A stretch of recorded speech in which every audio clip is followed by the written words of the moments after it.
What's up guys, today I'm coming at you with some more Raid Shadow Legends. We're trying to break some records. I've been trying to get a placement in the top 10 of the world ranking for the Scarab floor 50 on hard Doom Tower. And as you guys will see after we cover the champion builds, it is going to be a very fast run. Let's jump right into today's video.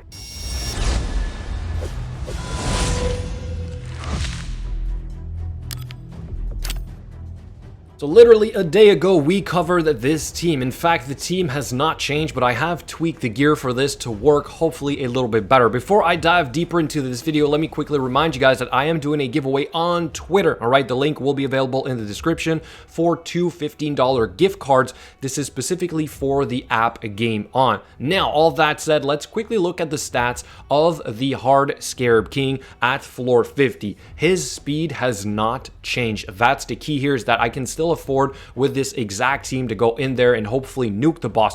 The problem is now the waves. We have literally like block damage champions or self-revive champions, and now Fenax is really shining. Not to mention we also have Metal Shaper, which can remove on the A1 some buffs. All right, so all of a sudden my team is actually very effective in this place. So let's go over the champion builds, which like I said has not really changed. All right, but still a few little modifications have allowed me to speed this up. Then the rest is all up to RNG. So obviously this is not perfect. So for Fenax, we basically have almost the same thing. All right, we're still short of 1% crit rate. I'm gonna have to assume that that is good enough for the time being. Then we've got one of the Cold Hearts, and she got a little bit of a redo. So we now have less speed. We still have 70% crit rate, 225% crit damage, which is relatively low, but I'm still trying to rock that destroy set on her as well. For the masteries though, this is what we changed. We went with Helm Smasher now. We're hoping for some bigger hits from her,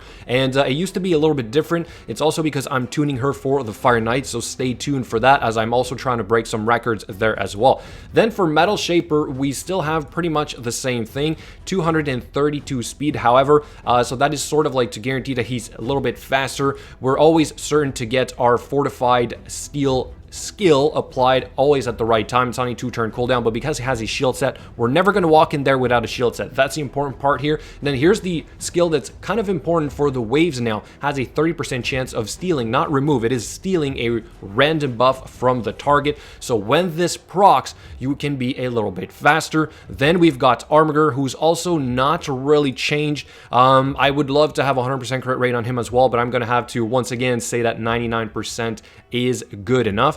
And then we've got Allure. Allure is about to change, so I will show her one last time because I don't think I will keep using her against the Nether Spider. And for floor 100, where the Scarab King would be at speed 225, we're gonna have to be faster here. On top of that, I also don't know if Allure is now best in slot, because by herself with the weak hits, it is not enough to turn meter control. I might go back to 2 Armigers. All right, but all that being said, basically the rest has not changed. So if you guys watched the previous video, you'll have a little bit more details on these champion builds. All right, now on to this run. We want to see this in action, and this is obviously not always going to happen this way. You need to be extremely lucky. You need to block revive on like the basilisks on the next round. You need to get rid of Broadma very fast. So in short of like, let's say clicking on each of the champions you want to kill first, going full auto like this, it is extremely random. But still, when everything does line up, it's kind of interesting to see just how fast this can happen. On top of that, when we hit the boss, we got to be sure that we apply the decreased defense from Fenax as quickly as possible, and that's only a 75% chance of being applied. Here we go on the next wave. Same thing here, we gotta block revive on those basilisks, because right there, if they come back up, they're going to slow us down drastically.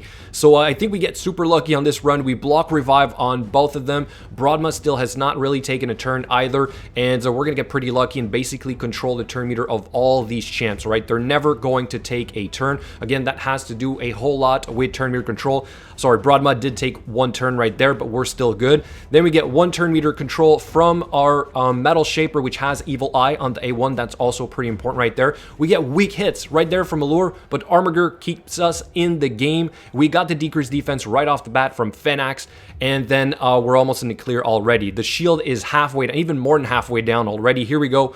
And hopefully we're going to get a reasonable time, and then we're going to check, is this enough for me to be in the top 10 of the world with this current team of no legendaries, right? So let's see how fast this is going to be.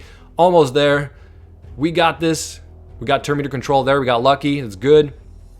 Man, we're going to be cutting it close. I know we need to be under 2 minutes. Under 2 minutes or over 2 minutes, we're not going to have a world record here. Not world record, but we're not going to have a placement. Oh, it's going to be so tight.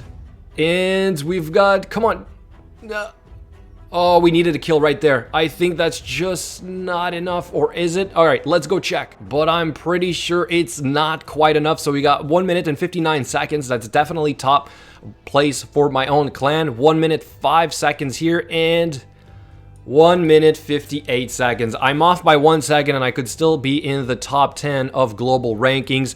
Unfortunately, not quite there, guys, but I'm going to say good enough. For no legendaries, I'm going to say that this works just fine. So if you guys want to replicate this build, if you don't farm Scarab King floor 100 on hard Doom Tower, farming floor 50 can be a decent start. I still believe that the set that he provides, or the mats that you get, and potentially being able to craft the untouchable set, is the best for the time being. So I'm going to keep farming this. I'm going to keep tweaking. So make sure you guys subscribe and hit that notification bell for the next build. All that said, I'll catch you guys later.